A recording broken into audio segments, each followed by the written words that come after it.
안녕하십니까? 경남 소식입니다. 침체됐던 지역 상권에 청년 창업가들이 입주해 활기를 불어넣고 있습니다. 자신만의 개성 있는 사업 아이템으로 성공을 꿈꾸고 있습니다. 보도에 손원혁 기자입니다. 진주의 한 지하도 상가 청바지 매장. 최대수 씨의 손을 거치자 평범한 청바지가 하나뿐인 새로운 옷이 됩니다. 이런 수작업으로 하루에 10벌만 만드는데 자신만의 창업 무기인 겁니다.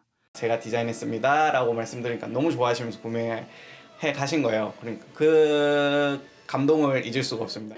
또 다른 매장에서는 형형색색의 공예품이 만들어지고 전시됩니다.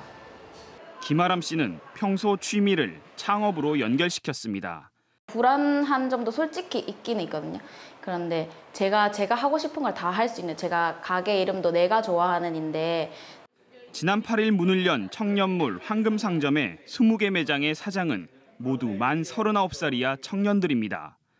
청년 상점만의 생기를 지역 상권에 불어넣고 있습니다. 청년 20명이 모여서 으쌰으쌰하는 이런 분위기가 인터넷을 압도하는 그런 시너지를 내는 것 같아요. 그래서 훨씬 많이 와주시고. 1년을 준비한 청년들의 도전, 걱정과 기대가 공존합니다. 좀 더 이제 반응이 좋아져서 이거가 브랜드가 돼서 좀 더 감성적인 워크웨어 같은 스트릿 패션 브랜드 만드는 게 제 목표예요. 청년몰이 침체한 원도심을 되살리고 청년 일자리의 새 대안이 될지 주목됩니다. KBS 뉴스 손원혁입니다. 영남권 소식입니다. 부산의 대표 먹거리 하면 누가 뭐래도 어묵과 고등어죠. 어묵 생산업체와 고등어 선망 수협이 소비자와 직접 연결하는 유통체인을 확대해 좋은 반응을 얻고 있습니다. 보도에 강성원 기자입니다. 고등어를 잡는 대형 선망 수협이 부산 해운대에서 직접 운영하는 고등어 요리 전문점. 평일 점심시간인데도 고등어를 맛보려는 사람들로 붐빕니다. 수족관에서 갓 꺼낸 국내산 고등어회나 오븐에서 갓 구워낸 노릇노릇한 구이 모두 남녀노소 할 것 없이 인기입니다.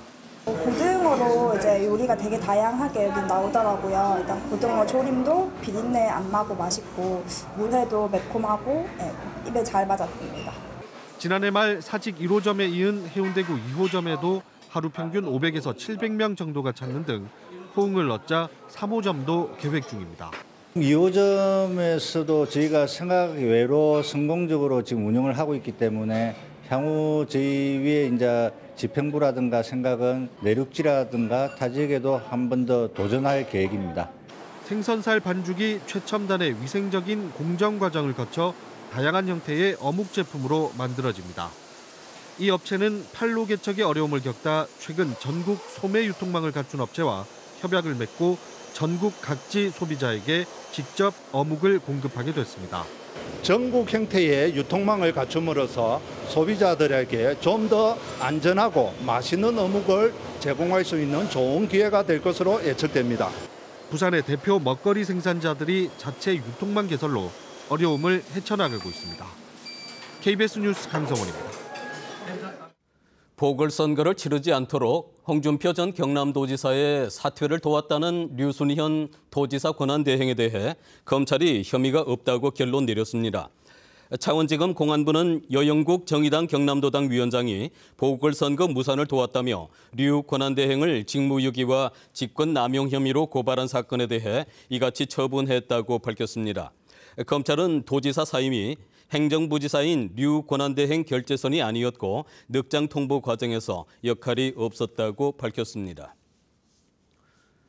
창원시가 시내버스의 과속 난폭 운전을 부추기는 시내버스 운행시간 부족을 개선하기 위한 연구 용역을 10월 말까지 진행합니다. 연구 용역은 적정 운행시간을 산정하기에 앞서 운행 여건 등을 조사하고 노선별과 행태별 버스사고 유형 분석과 검토 과정을 거치게 됩니다.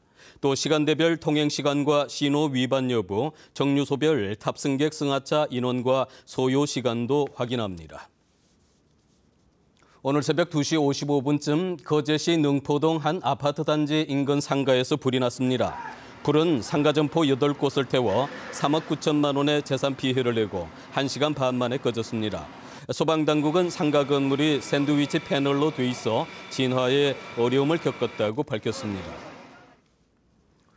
오는 2045년에는 경남의 인구가 지금보다 8% 줄어들어 325만 명 수준에 그치는 것으로 조사됐습니다. 통계청은 각 시도별 장래 인구를 추계한 결과 경남은 오는 2020년에 339만 명, 오는 2030년에는 342만 명까지 증가했다가 이후부터는 감소하기 시작해 오는 2045년에는 현재보다 8% 줄어든 325만 명 수준에 그칠 것으로 예상된다고 밝혔습니다. 다음 달 1일부터 개장하는 해수욕장에 통영해경이 해상구조대를 배치합니다. 통영해양경비 안전사는 남해 상주와 송정, 거제와 현과 구조라, 통영 비진도 등 해수욕장 6곳에 해상구조대 42명을 배치한다고 밝혔습니다. 이들은 해수욕장과 갯바위, 방파제 등 연안해역에서 인명사고 예방과 성범죄 감시 활동 등을 합니다.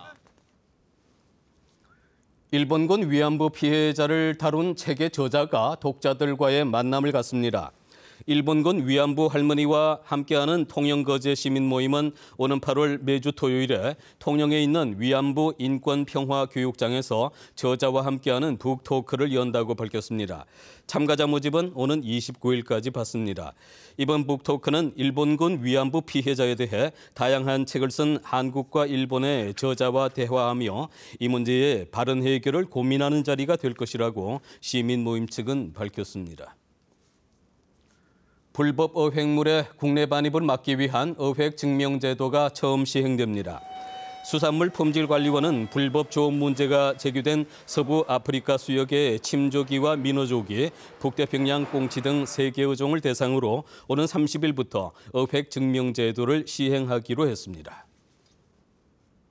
경남 소식이었습니다.